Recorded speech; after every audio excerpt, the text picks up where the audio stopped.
Hello, everyone, and welcome to the Only Land Fan Show. My name is Kendall Lejeune, and our guest today is Al Nicoletti. Al Nicoletti is a Florida probate attorney extraordinaire. Al has carved out a unique niche in solving simple and complex probate matters that once stalled real estate deals. He developed a strategy to structure probate so they are fast, efficient, and done right. Al's law practice is strongly focused on probate, quiet title, partition, trust administration, mortgage foreclosure defense, and real estate litigation. He has a no-nonsense approach and is dedicated to positive quality results. The law offices of Al Nicoletti clients include real estate developers, investors, agents and brokers, estate executors, heirs, and more. In addition to managing his law practice, Al hosts a live weekly podcast, is an educational speaker, and content creator. Al enjoys traveling nationwide to speak at real estate investor association meetings, boot camps, and masterminds to educate audiences on the potential of probate real estate. Al, thanks so much for joining us. How are you today? Kendall, I'm doing awesome. Thanks so much for that introduction. And I am so excited to be on OnlyLandFans. From the minute I woke up today, I was screaming, I'm going to be on OnlyLandFans with Kendall and the whole crew. So I'm excited to be here. Thanks again for having me. Al, thanks so much for joining us. I've wanted to have you on the show for quite some time. Finally, we got our calendars synced, and it is Al Nicoletti Day on Only Land Fans. I am so stoked. And we're talking about a very specific niche, a very specific topic that you are the master of, and that is probate. And so, can you just start us off by briefly describing your journey into specializing in probate real estate deals? Yeah, Kendall's crazy backstory. I never imagined myself in probate when I was in school, right?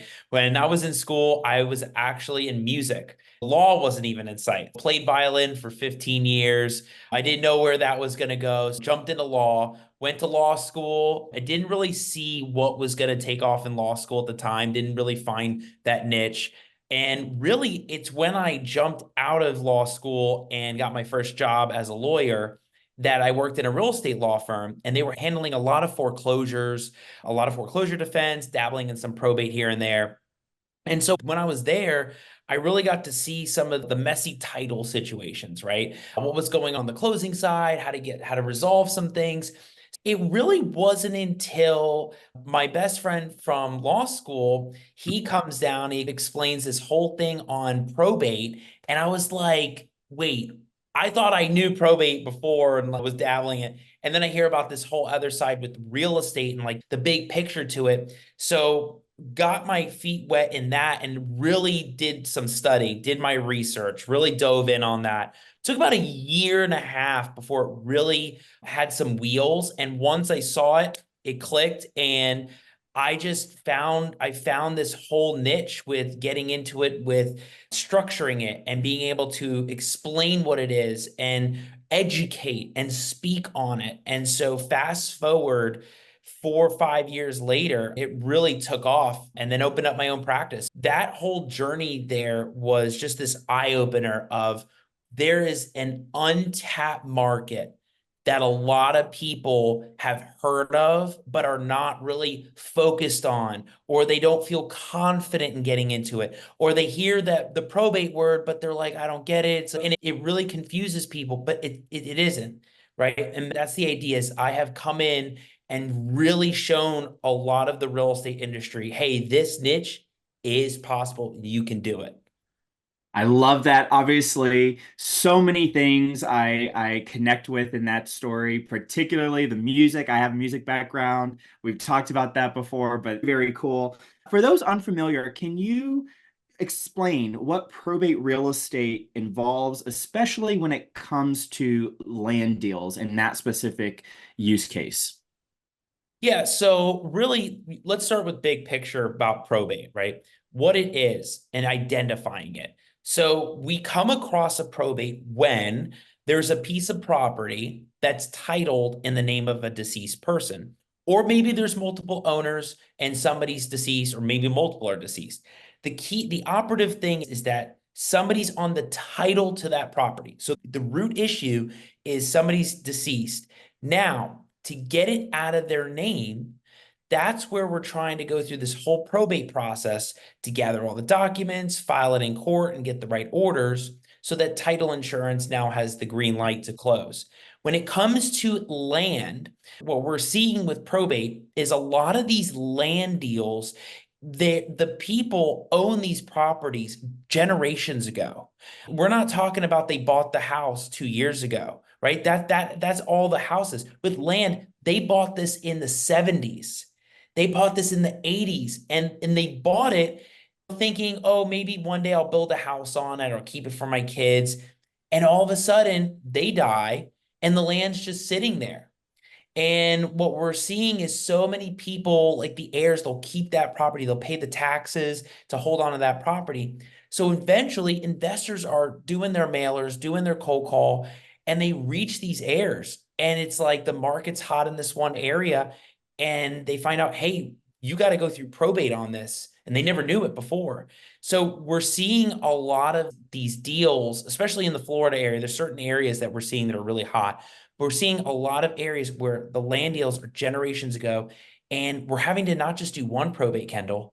We're having to do multiple probates because of how long it's been. That's what a lot of people don't realize. The longer you sit on that property, then the longer it goes, the more probates are involved. And of course, you got to run your numbers. And we can dive in on this. I'll let you host it from here, but I'll tell you this, Kendall. The one thing a lot of investors don't realize about land deals and probate is really running your numbers once you know what the probate is and what's involved. Because if you think that you're going to buy it for 5,000 and assign it for 12, and then you find out that there's two probates, there's no money in the deal. So when you get these, you really have to crunch those numbers. And I tell people, it's not always about probate. It's about all these other things with the land that can come in and crush the deal on top of probate as well. Really fascinating. So you said earlier, untapped market, and my ears just perked up, right? I'm sure most real estate investors, most entrepreneurs, when they hear untapped market, your ears perk up. So can you talk a little bit about, just give us an overview of how land investors can leverage probate to build their investment portfolios? Definitely my first thing that comes to my mind is finding the hot leads. So what I've seen is a lot of these land deals that people have held on to for a while. The way to really focus on it is anytime you hear probate, you're thinking distressed. So the first, it's not going to the property appraiser or the lead, it's not going to blink probate, right? But what it's going to blink is distress signals. So back taxes, delinquent taxes. It's heading to a tax deed auction, code violations, nuisance liens, any type of indicator for distress is probate. So with land specifically, some of the hottest areas we've seen is where the property is going to a tax deed auction in a month or 2 months. And why that is so big is because there's just so much motivation behind it. The tax deed auction isn't going to get canceled unless the taxes are paid off. So everybody's in a scramble to figure out, do we try to buy this property and close on the property before, or is it just going to get lost? So there's a lot of motivation with that. And delinquent taxes is a really hot market, hot lead source for probate land deals. We see code violations as well. There's some people out there that really target code violations and find land. Or maybe what they're doing is really combing through the records and seeing maybe if the title to the property changed because the county updated the property appraiser and they're actually letting that this has some kind of estate or property issue that needs probate. A lot of people don't realize that the counties will have the records, right? So in Florida, and not talking about other states, but Florida, all the records are there. The records are there, public records. You can go down to the courthouse. You can pull things online. That's what's so great about a lot of these counties, Kendall, is the big cities. A lot of this stuff is online. Maybe the smaller counties, you have to get a runner to go in. But if you are an investor looking to build your portfolio, these are the hottest leads we're seeing. Whether you're wholesaling, whether you're going to do a buy and hold, and then you're going to develop and build and maybe then flip it out afterwards. Either way, these land deals are crazy. Kendall, we saw this one deal. So I want to talk about a case study of why it's so good to get into this niche. I talk about this at presentations. There was this investor. She found a property around Christmas time 2 years ago, and they went under contract with the sellers at the time. And then they went through, title comes back, title commitment says, hey, you need 3 probates done for this one property. The investor never heard about probate, but was freaking out because they thought they were going to get a smoking deal. They were snatching it up, I think, for 80,000. Big land. They're snatching it up for 80,000 and assigning it for $100,000 out.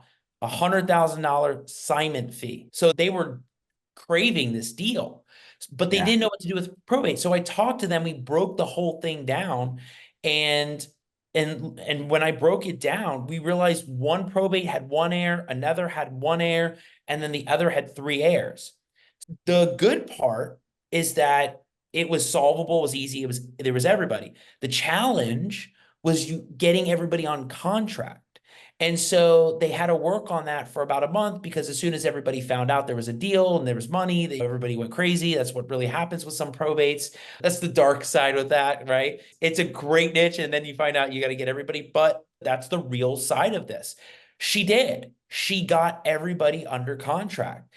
We did all 3 probates, got them done in probably 6 weeks, and title closed. And so that one deal changed her whole business. From there, I think she was able to get some VAs and assistants and scale the business. You never know when taking on that challenge if that's going to actually help scale your business, and of course you could invest that money in other properties. So that is the huge upside when you're getting into these probate deals. Yeah, that's really fantastic. Such a cool case study. I know I've heard it said many times that like where there's chaos in the market, there's opportunity, right? And so whenever things get a little bit sticky, a little bit hairy, like that's where some opportunity lies. And that's what kind of stuck out to me in that case study. If I could ask a follow-up question to that, when she was getting each of these heirs under contract, what did that look like? Did she pay them a certain amount to get each person under contract, or was it all handled at closing? What did that look like since there were multiple probates involved? I don't know the inner workings of how she structured it. I believe the way it went was once it was discovered that there were multiple heirs, they all wanted to know what each of their interests were because it wasn't going to be equal, right? One was going to get a third, another was going to get a third, and then it was like a third split 3 ways again. So they just all wanted to know what their shares were because that happens a lot, Kendall. An investor will go under contract on a real estate deal with one seller and they think that, oh, I'm going to make a windfall of $50,000. Then they get the probate consult and then they find out the real rub that there's 7 kids and they're no longer getting $50,000. So really, it's just a matter of them coming to the table and the realization that this is not going to go what happened before. This is going to go a little bit differently than we discussed. And they got it. They understood. There was I think some family stuff that went on. There usually is, but I think overall they realized the big picture and it was if they don't move forward with it, they don't make any money. And so they came to the table and did it. And it was a crazy deal. I never realized that there were some of these big land deals at the time. I couldn't believe that people were making $100,000 like that. That's incredible. I love that. I love that. So, if someone's listening to this and they've heard probate, they've heard the term before, and now they understand it a little bit better, and they say, you know what, I'd like to go after these probate deals. Are there probate lists that people can go after, or do they have to go after ancillary lists like you just mentioned in terms of tax delinquents or things like that? Yeah, there's service providers out there, right? So you have foreclosuresdaily.com. They're a great service provider. They provide pre-foreclosure, pre-probate, code violation. There's so many. And so what's great, It's actually, if you want to break this down, there's paid services versus free services, right? So we'll do the paid services like foreclosures daily. They do a lot of this kind of stuff. And then you have people like All the Leads, right? Another company that has paid leads. The idea is that when you do paid services, you're taking a lot of the legwork out from for yourself to be able to do what you do best, not have to scrape through the data and stuff like that. Like you could take that data, give it to the VA, let the VA now cross-reference and see and run comps and see what are legitimate, and maybe some are upside down, some are not. So there are paid services. The flip side on the free services is there are some things that service providers don't have, right? So the tax auction ones, the foreclosure auction ones, maybe just the regular tax delinquent ones. There's just going to be certain types of lists that not everybody can put together for data. Maybe over time they will, but that's where the gold is really, right? The gold is finding where your best use of your time is and what you're willing to shell out to get those data points, get those leads lists, but also to find out where the ones that a lot of people don't have or aren't going after. Go where there's less competition, right? If you go where there's less competition, that's going to be big. That's why a lot of people are big on the pre-probate leads, because the probate hasn't started yet. So the difference, so Kendall, you'll love this. The difference between probate leads and pre-probate leads is probate leads are filed in court already. They become public record. What does that mean? The world's going after them, right? Everybody's on notice of it, right? So as soon as a probate's filed, all of a sudden, a lot of investors do mailers, cold call, and the airs just get barraged with tons of letters and stuff.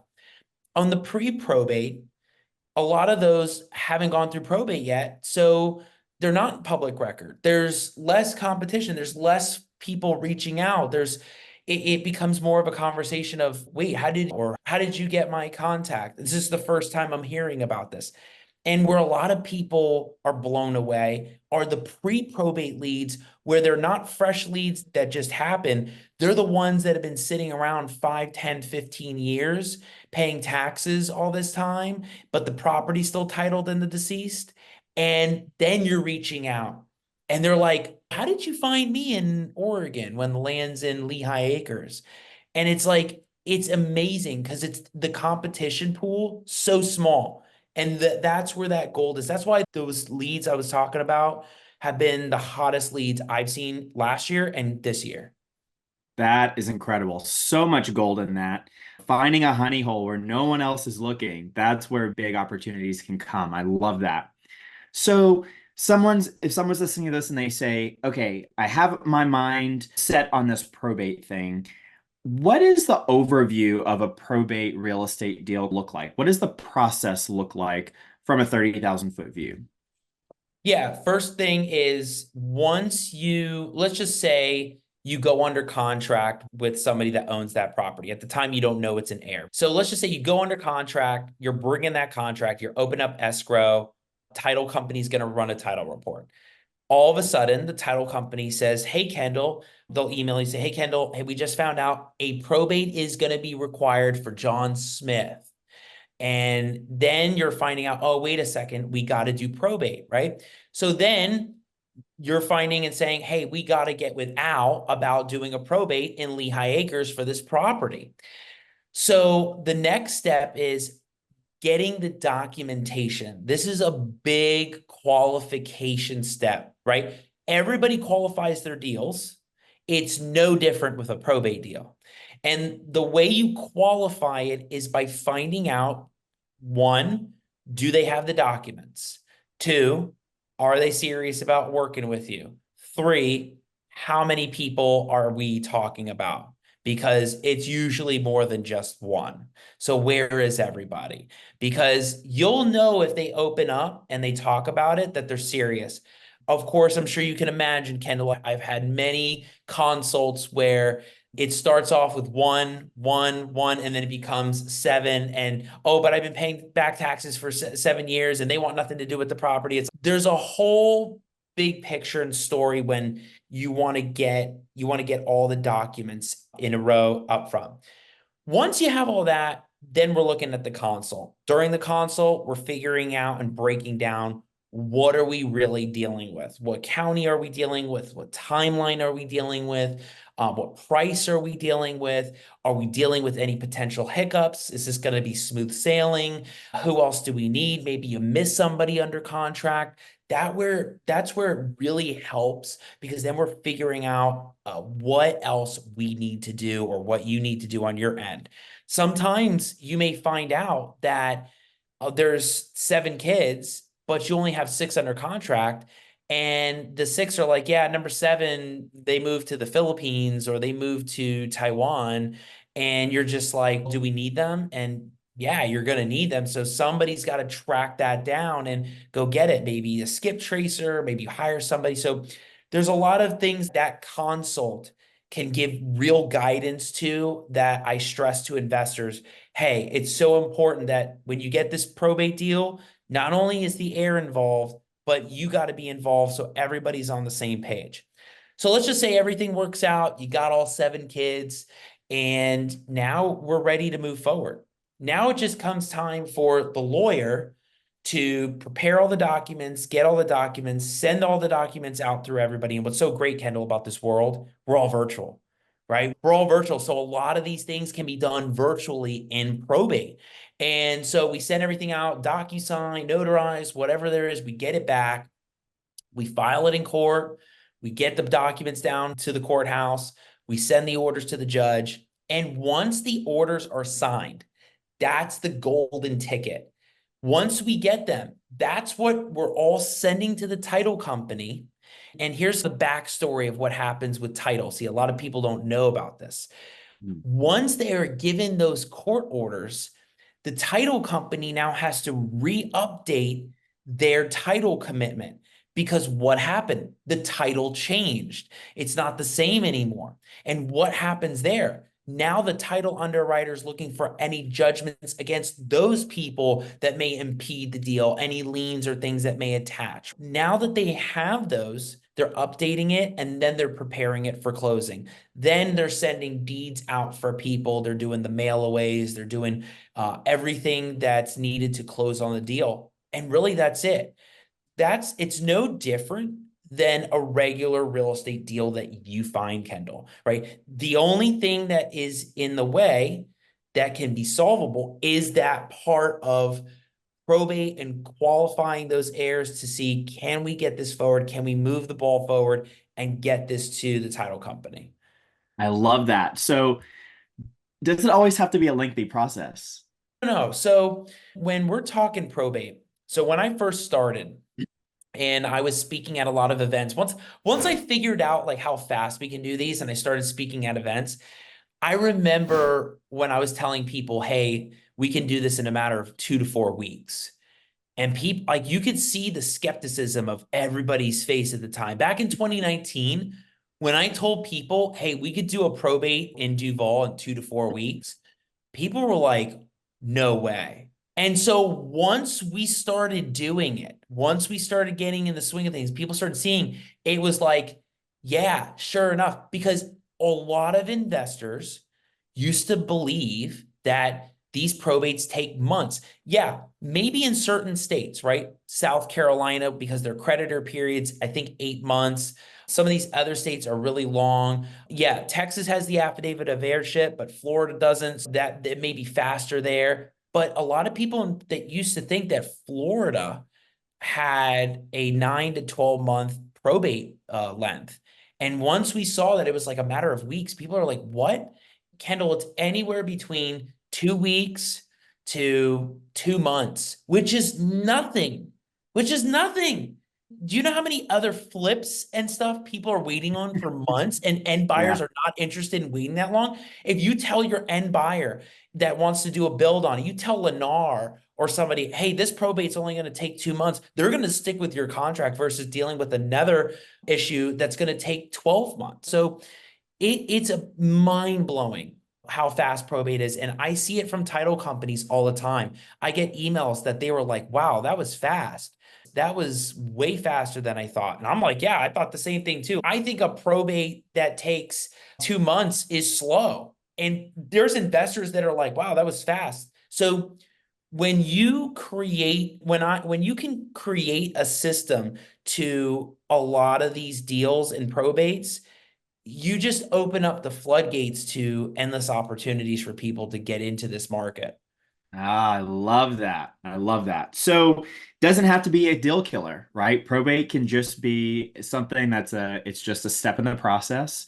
And that misconception of time could potentially deter other investors away from that deal, which makes it wide, clear, and open for you to take advantage of that opportunity, which is absolutely incredible. So, can you talk about what are some of the other common issues or challenges that you see that crop up in these types of probate deals? We've talked about multiple heirs, tracking those heirs down. Are there any other common issues and challenges that you see that crop up? So definitely specifically with land. So what we've seen a few times is so everybody's ready to do the probate. Everybody's ready to get this thing done. The title company is like, hey, what's the update on probate? Meanwhile, there's all these other ancillary issues that are coming up. Wetland issues, landlocked issues, environmental issues, endangered species. The bird can't be moved. There needs to be a bird test. There needs to be a this test. One lot is good. The next one has the alligator. You can't. There's all these other things. And so we've run into it. It's happened. And I've definitely learned a lot about this on the probate side, which is it's not always about the probate. You got to do your due diligence with everything else. Making sure you're running it by the city for any issues, maybe easements that come up, or I'm thinking of anything that can happen with the conjoining properties. There's so many of these issues that pop up, and we've done probates before where all of a sudden I had this case, Kendall, where I know where I was. I was in the parking lot at the Hero event back in 22. And I remember I was talking to this lady and she said, oh, we got to do this probate. There's 7 kids, 4 probates. And Al at the time was like, oh, yeah, we're going to do it like right away. So we filed everything like immediately. Next day, I get a phone call and they say, we got to stop the probate after I filed everything. And I was like, what do you mean? They said, we found a corner of that property was zoned wetland and it's not buildable. So no builder's going to come in and it was going to be a $75,000 job just to fix that issue and kills the whole deal. Make sure you're always doing your due diligence, checking and verifying and doing your tests and getting those things in order before completely jumping in and getting the experts involved. Yeah, that's really good advice. Make sure that due diligence is done before we go to attorneys. So, one of the questions that I do have in terms of probate and expectations that we can have when dealing with probate, you did a fantastic job of laying out the timeline. Can you talk to us about what kind of costs are associated when we're looking at factoring those in for different types of probate deals when we are doing our due diligence? Definitely, that is where the consultation is going to be really good because during that consult, we're figuring out what the fees are. We'll break it down. In the lawyer world, there's 2 different things. There's attorney's fees for all the work and the time and the knowledge and the services that we're doing. And then there's the costs. The fee is going to definitely depend on the complexity. Are we dealing with multiple probates, 2, 3, 4 probates? Are we dealing with one? Are we dealing with 8 to 10 heirs? Are we dealing with 2 heirs? So anytime we're trying to factor in what that price is, I always come up with it during the consult because it's just so case specific. We're always factoring that in, right? We talk about it, transparent all the time. Then there's costs. Costs are filing fees, right? Shipping, overhead, sending in original documentation, maybe doing formal notice because we have to do some kind of formal notice to an heir, any type of certified mail, any type of overhead. Another thing, talk about a cost. Another interesting thing that happens with a lot of these land deals in probate is these people lived in another state. So they lived in New Jersey, they lived in Ohio, they lived in Michigan, and the probate's already done. And they had a will and they had a whole administration. And then on the console, we're finding out, like, after we're digging a little bit, we're finding out they already went through all this and all the documents are in another state. So that's another added cost of what does that look like? How much is it to order there? Because sometimes getting these documents costs $50. Remember, one time in Massachusetts, we wanted to exemplify copies. I think it was Massachusetts, and it was like $1,000. And I was like, whoa, this is a land deal. I was like, can we do just certified? They're like, oh yeah, certified's $25. I'm like, Sign me up. we're gonna take that. But it's these little things add up in costs. And so we take the two of those, we combine them, and then we're figuring it out. And yeah, I know for sure. I'm very mindful anytime it's a land deal.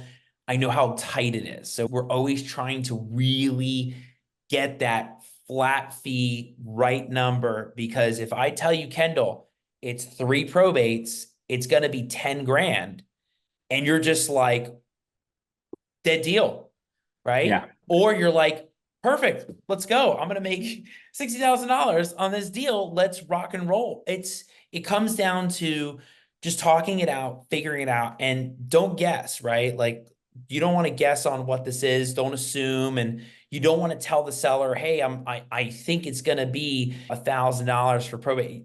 You don't want to go down that road. You want to make sure you get with the professional, you get with someone that actually knows this and does this day in and day out, and will make it happen. And by the way, Kendall, just so you know, what has been really cool about the model that I do with probate in Florida is the fact that I wait for the fees at the end. So Ah, I'm waiting until closing to get paid. And that helps a lot of investors. It helps the heirs, because if I told you it's going to be 10,000, you're like, I don't have that up front.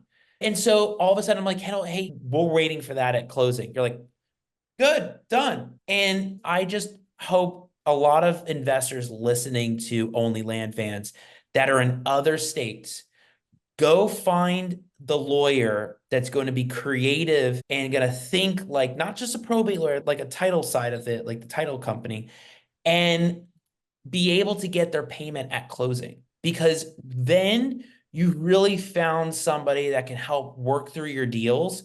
And that's really what you need to automate your business. love that. Love that so much. So, as I'm listening to this and thinking through different scenarios that could potentially happen, you brought up what happens if there's 8 or 9 heirs. I would imagine that very frequently, not everyone agrees. What happens if there's 1 or 2 heirs out of a potential 8 or 9 that are causing problems and they say, I'm not ever going to go along with it? It's not a money thing. Maybe it's just a family dynamics thing. And how do you work through those types of issues? So it all comes down to what the spread is.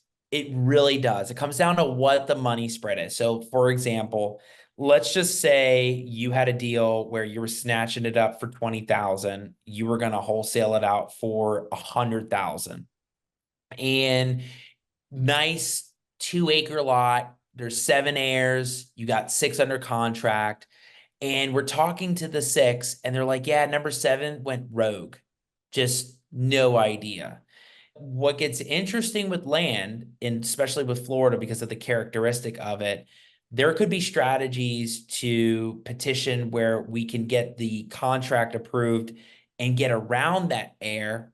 It would take longer, obviously not the usual time period where everybody's holding hands and doing it. Go longer, it's going to be definitely way more expensive. And that heir eventually would get their money we deposit the money in the court registry. So they're going to get their share. But there has to be due diligence behind any type of deal like that. Sure, it's possible, but it all comes down to the numbers. Unfortunately, with a lot of the land deals, the numbers are too tight. So people have run that by me before. The same scenario, they're buying it for 5,000, but they're assigning it out for 20. I don't see enough room in that deal. I'm looking for a really large spread, and there's a lot of criteria I look for.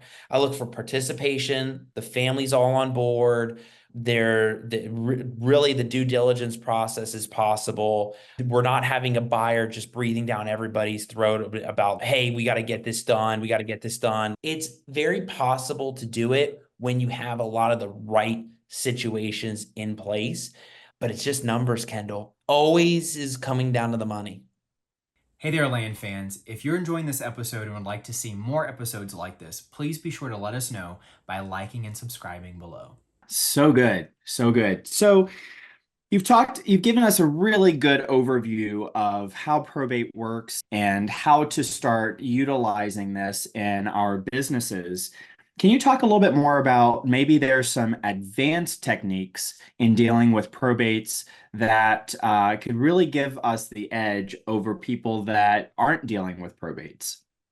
Advanced techniques. So I would say one of the trickier parts of probate is when you find a deal, but then you have a couple heirs you can't find. Let's say you get on the phone with the seller. They said there were four kids ever. Um, One you're talking to is alive. The other three she hasn't been in touch with for 10 to 20 years.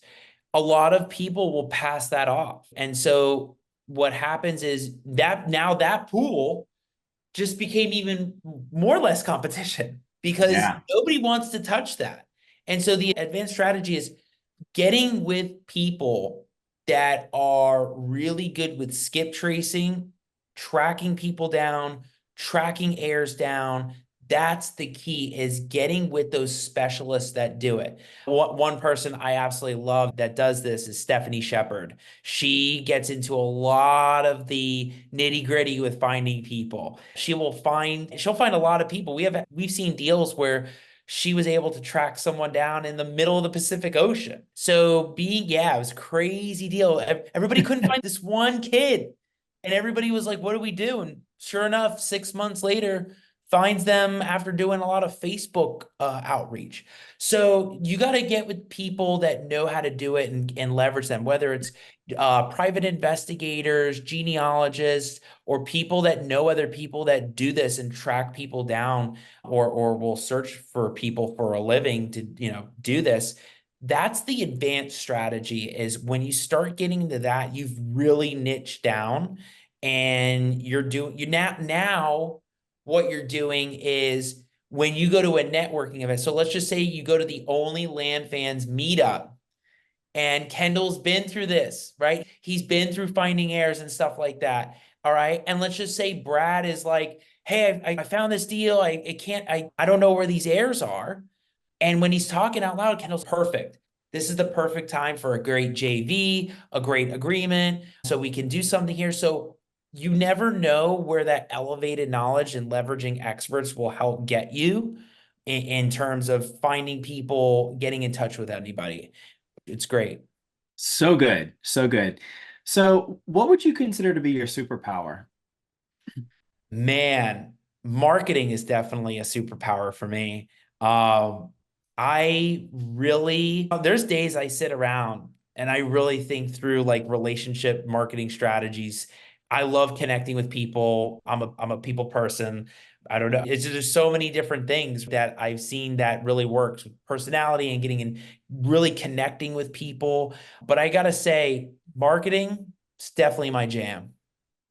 So good. And it's very apparent. It's not a surprise that you said marketing because your content is absolutely fantastic. So we can definitely see that. What would you consider to be your definition of success? Man, it's a great question. Very subjective. I think the only person that can measure how far you've come is you. And I think that takes a lot of reflecting. I think a lot of us are always trying to seek all these things, and we see all these things online and see all these people doing all these things. But really, it's about yourself. And then you're looking back and seeing how far you have come over that period of time. And For me, I do it all the time. I'm always mind blown, Kendall, when I look back from a year from now, and I'm like, it's amazing how much things change in just 1 year. So when you're able to take all that and package it, and you're just so grateful for where you are today, that really is just success to me, is being just so grateful for being in that moment where you've come from so many steps from before and just feeling like you're in an amazing place. I love that. Seeing that growth and tracking that growth, I think is so important. I think as entrepreneurs, it's really easy to get caught up in the goal and not look at all of the wins that we've had along the way. And so I just think that's beautiful. That whole idea of tracking your growth and appreciating that growth because like you did that, right? I love that. So are there any authors or entrepreneurs that you like to follow? Who are some of your favorite thought leaders that you like to follow? A great question. I had this actually ready for you. So one thing that I've really been thinking about lately, especially in the law firm, is I've grown out my team, right? I've grown out. We now have, I started with one employee and now I have 9 team members, right? And it's grown. And so when that happens, a lot of the responsibilities, a lot of the things change. And one guy that I saw at Family Mastermind was Trevor Mock. And Trevor is brilliant when it comes to building out your systems and growing your business. And he was just on my show talking about how to get more energy and really find more time for things. And when I did that show, some people dropped some comments on books on what to read. And so one book that I'm just jumping in on is Buying Back Your Time, because Yes. this is one book that I'm so excited to be diving in because I need this right now. It's hard for me to find a really good book. I like books that provide context to situations I'm going through. I feel like those are the most applicable for me. And so this is going to help figure out what should I be getting off my plate? How can I find the right people to get this off? What should the tasks be there? I want more time to be able to go away or go on a trip or something. I don't want to have to be in the office on top of people. For those that are listening and watching, Buy Back Your Time by Dan Martell. That'll be a good book. But man, there's people on social media. There's so many different people. There's so many people in the mastermind too that are amazing. And I got to tell you, when you find that one person or 2 people, just really fine tune what they've been going through and work on it. So good. And yes, Dan Martell is absolutely amazing. I can't wait till you get through the book so we can talk about it. It's one of my absolute favorites. Oh my gosh, yeah. I can geek out about Buy Back Your Time like for another hour. So we won't go down that rabbit hole, but so, so good. What do you consider to be one of the biggest surprises you've had so far on your journey, just in the real estate space as an entrepreneur? In the real estate space, I think what's been eye-opening is the amount of people that are always suggesting to buy real estate and hold. Buy more real estate. A lot of people that I talk to, they're that one advice are like, just buy more real estate. They wish they had bought more real estate 10, 20 years ago, right?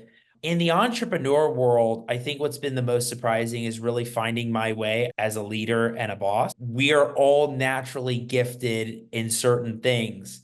And then all the other things, we're always working and becoming better versions of ourselves because we are not natural in those roles, right? And I think what's been surprising is really seeing what the gaps are and working on them, because then that means you become the better leader. Then your team reacts to that. And then your team wants to be inspired. When you start growing a company and you're getting team members and building that team, you really need to take a step back and see, yeah, you have the strengths, but what are the weaknesses? And be able to take the time to work through those so your team knows, hey, this is what we got to do. And then eventually you hire for that role, right? You delegate out to that role. But it's been surprising seeing the business roll in. It's been surprising seeing the marketing work, right? It always excites me when, wow, that strategy worked, that move worked. So You enjoy the ride as an entrepreneur. Every day is a new day with different things that are going to pop up. It's just how are you going to tackle it? So good. What is your biggest passion or goal you'd like to achieve at this point in your life? Biggest passion or goal. Oh man, Kendall's hitting me with the good ones today. It's probably not something I really thought about too much because right now, at this point, it has been growing the law firm in terms of a vision for a year. So what I've done this year, Kendall, is I mapped out all the things that didn't work last year and I mapped out the things that did work. And so the things that did work, because it's easy to get lost in the chaos, right? It's easy to get lost in the sauce. So what I did was I mapped out the vision for this year. And I know I mapped it out because I know that's what works for growth for me. And I've stuck with that. So my goals in terms of the law firm side of it is to maintain the consistency on that vision. Because when you can maintain that, the success is endless. You're going to go in the right direction. And in terms of me personally, I'm always working on myself, my health, always. I think without your health, you can't perform at the high level that a lot of entrepreneurs seek. And a lot of entrepreneurs seek to be at the high volume level. And be at high volume means you need to be at high volume, means you need to be at high performance. So all of this is sounds great, but you have to take care of your health. And I think that is always a goal for me is be better, do better, work with my team and be the better boss. Yeah, I love that. It definitely is a whole self-development, like from inside out. Like just growing a business, there's so much like self-work that has to happen in order for you to get to that next level, right? Like you have to level up as a person in order for you to reach that next level in your business. I love that. I love that. You mentioned earlier that marketing is a big superpower of yours. You love connecting, you love that relationship marketing. What types of resources would you suggest for people in that same vein that are more interested in learning more about connecting and relationship building and that type of thing? Are there any resources, books, podcasts, or anything like that that you absolutely love when it comes to that particular topic? Kendall, it's crazy. I have to say, number one, you got to go out and network. So I know how easy it is to sit and work all day, but really stepping outside of your comfort zone and going and being a part of a RIA or going and being a part of a mastermind, being a part of groups that are totally different than you is where you grow, where you're going to be the most uncomfortable is where the growth happens. So I think in terms of learning the marketing is going and finding what other people are doing and talking to them.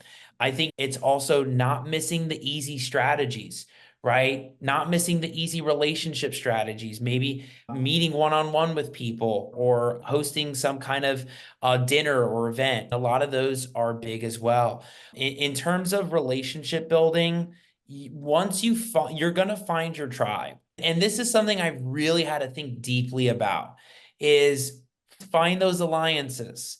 When you find the alliances, you really hold on to those and you go deeper with those and you'll start seeing where people collaborate and they'll talk about what's working for them and you'll talk about what's working for you and what's not working for you. And there's so much bounce back off that. And you just learn from there. And I think that's been a big thing that I've learned over the years of being an entrepreneur and business owner. Yeah, oh, that's so good. I think that there's a common kind of feeling that we all want to be like all things to everyone, but the fact that are leaning in to finding your tribe and really investing in those types of relationships, I think is really fantastic advice. I think that there's some special magical things that happen whenever you do find your tribe and you lean into those relationships for sure. So thank you for sharing that with Yeah, us. absolutely. I want to thank you so much, Al, for joining us today. You've given us so much value. How can we give back to you right now? Like what connections or resources you're looking for currently that we can help you with?